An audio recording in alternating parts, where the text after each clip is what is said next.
Olá! Como são as ferramentas e as práticas gerenciais que você usa no seu consultório ou na sua clínica? Eu decidi, em determinado momento, eu estava lendo um livro e eu percebi que existem várias ferramentas na administração que podem ajudar o dia a dia de consultórios e clínicas odontológicas.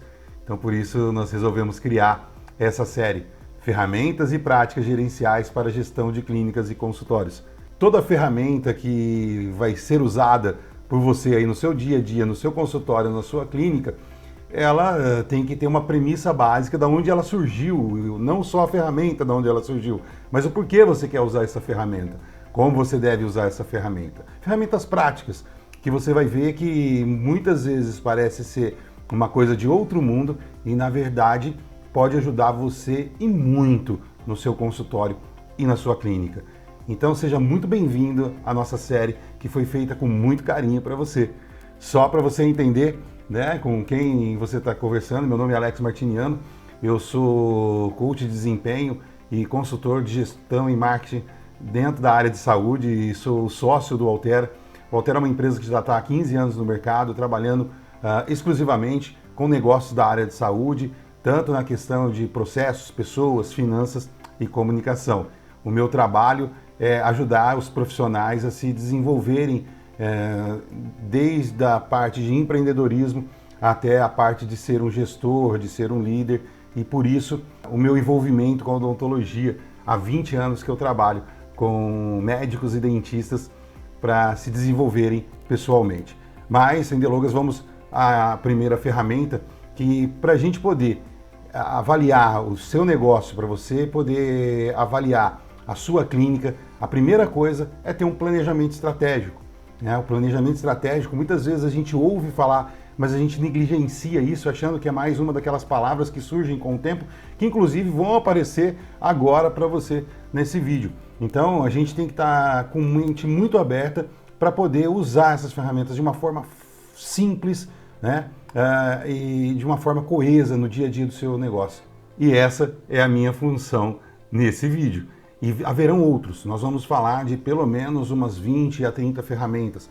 Então vai ser uma sequência de vários vídeos onde eu vou falar o mais breve possível sobre cada um deles.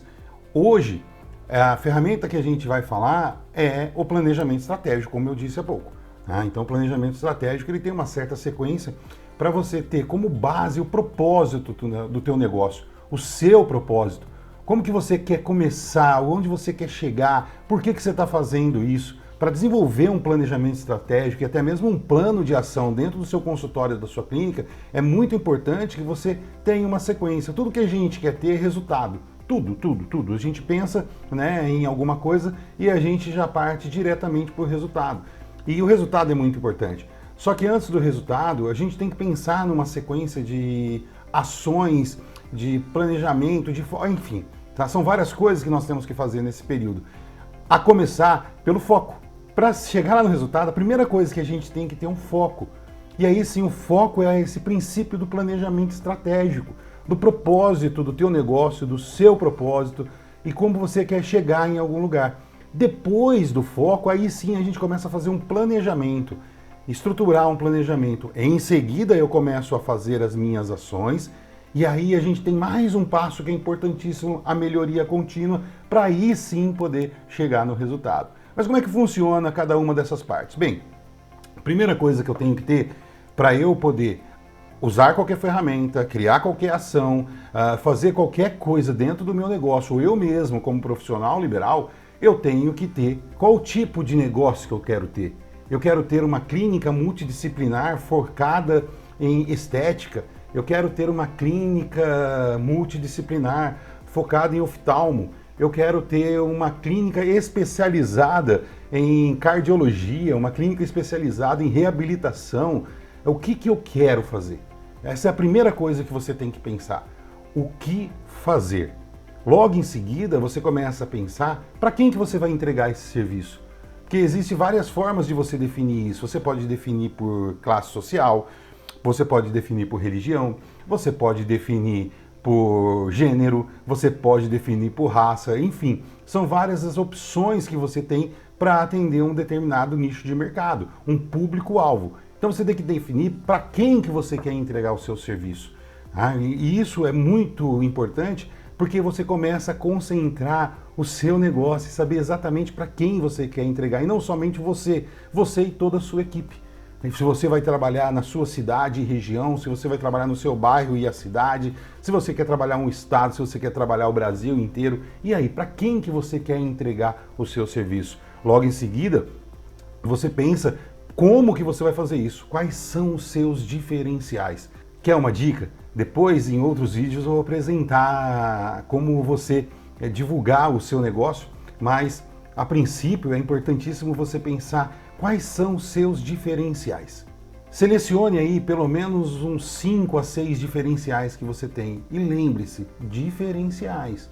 Se a gente for falar de qualidade técnica, por exemplo, é interessante colocar qualidade técnica no como entregar. Mas lembre-se, qualidade técnica na visão do cliente todos têm.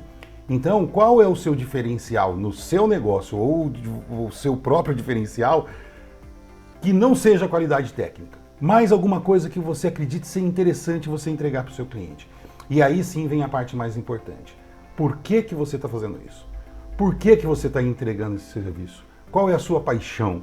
Eu posso dizer para você com certeza absoluta que a minha paixão é entregar cada vez mais conteúdos para os meus clientes, para eles se desenvolverem cada vez mais. Essa é a minha paixão, é por isso que eu faço. Eu quero que a área de serviços, principalmente a área de saúde, seja cada vez mais desenvolvida para se entregar melhor, o seu cliente poder receber melhor e todos viverem muito bem. E com isso, claro, faturar mais. O seu cliente poder pagar mais, porque quanto mais valor ele vê no seu negócio, na sua clínica, no seu consultório, até mesmo em você, mais ele vai te pagar. Então, a primeira coisa a se fazer é isso, entender qual é o seu foco. Aí eu tenho algumas dicas para te dar. Eu vou sempre tentar nos vídeos colocar alguns livros que você pode ler para te ajudar a criar, a concretizar cada uma dessas ferramentas. Então, um dos livros, que eu indico é o Comece pelo Porquê, do Simon Sinek, um americano que escreveu, e tem alguns vídeos dele também no TED, por exemplo, se você procurar no YouTube, tem algumas coisas que ele fala, na verdade são 2 livros, Comece pelo Porquê e Encontre o Seu Porquê. São 2 livros excelentes para você começar a entender essa questão de propósito que é tão importante no dia a dia da sua clínica, ou do seu consultório. E um outro título que eu acho muito interessante, inclusive eu comecei a ler recentemente, é o Ikigai.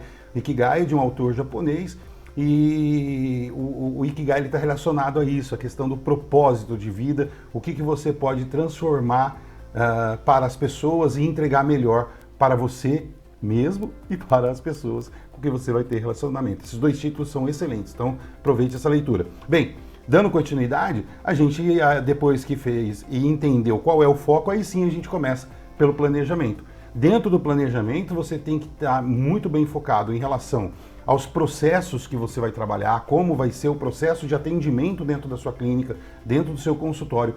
Você tem que ajustar muito bem a qualificação das pessoas que vão trabalhar para você, quais são as funções de cada uma dessas pessoas. Você tem que estar muito ciente em relação ao controle financeiro do seu negócio, quais são as ferramentas específicas para esse núcleo aí do seu negócio e como você vai comunicar o seu negócio. Como você vai mostrar que você existe e que você está preparado para receber os seus clientes. Então, logo em seguida, depois que eu tenho foco, depois que eu tenho planejamento, aí eu posso pensar no próximo passo. Aí eu começo a agir.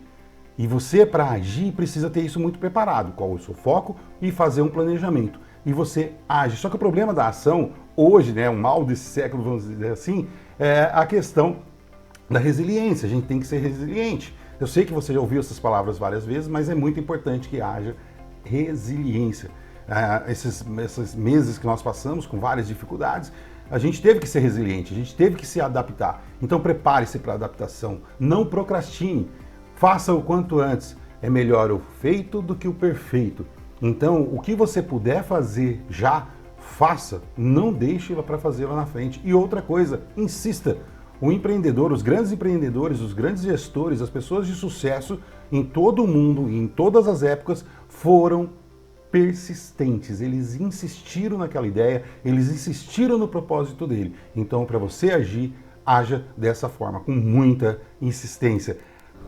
O próximo passo, e esse é um dos passos mais difíceis e que às vezes a gente acaba atropelando ou a gente acredita que sabemos tudo já, é a melhoria contínua. Então, não pare de estudar, não pare de se desenvolver, não pare de pesquisar. O autoconhecimento é importantíssimo para que você possa desenvolver as outras pessoas. Os líderes são assim, eles têm um autoconhecimento muito grande. Então procure se autoconhecer, procure se desenvolver para você poder ajudar as outras pessoas. E para que isso aconteça, você tem que ter muita disciplina, né? Momentos de estudo, colocar isso dentro da sua agenda, meia hora por dia, 1 hora por dia, você vai se dedicar ao seu autoconhecimento e principalmente ao seu autodesenvolvimento. A melhoria contínua, ela está muito ligada à questão de treinamento. Faça os seus treinamentos, treine. E só um lembrete, dê treinamentos também, né? Ajude aquelas pessoas que estão à sua volta a se desenvolverem. Então a melhoria contínua, ela é um caminho para a excelência. Se você usa essa palavra, se você gosta de falar sobre excelência, pense nisso. O caminho da excelência é a melhoria contínua. E aí sim a gente pode chegar ao resultado. Mas, lembrando sempre, não há empresas de sucesso sem uma gestão eficiente. Não existe uma empresa de sucesso, uma empresa que arrebentou aí no mercado, e você pode falar para mim qualquer uma, que não tenha uma gestão eficiente. Então, eu sempre costumo dizer, você vai perceber nos meus vídeos, que eu falo de algumas empresas grandes, algumas empresas até mesmo bicentenárias, que conseguiram se desenvolver. E você vai falar assim, por que o Alex está falando isso? Porque a gente tem que tomar, por exemplo, grandes negócios, pessoas que se desenvolveram, eu vou dar exemplos também dentro da odontologia, da medicina, da estética, da fisioterapia, enfim, vou falar de todas as áreas. Mas pense sempre nessa questão, a gente tem que seguir aqueles que realmente tiveram sucesso. Bem, eu espero que tenha sido agradável para você e tenha clareado, e nos próximos episódios eu vou falar sobre algumas ferramentas, como por exemplo, análise SWOT, as forças de Porter, os 8 Ps. Bom, o que isso é interessante para o seu negócio? É isso que você vai descobrir nos próximos vídeos e pode ter certeza que vai ser muito bacana. Então, espero que você tenha gostado e a gente se vê em breve.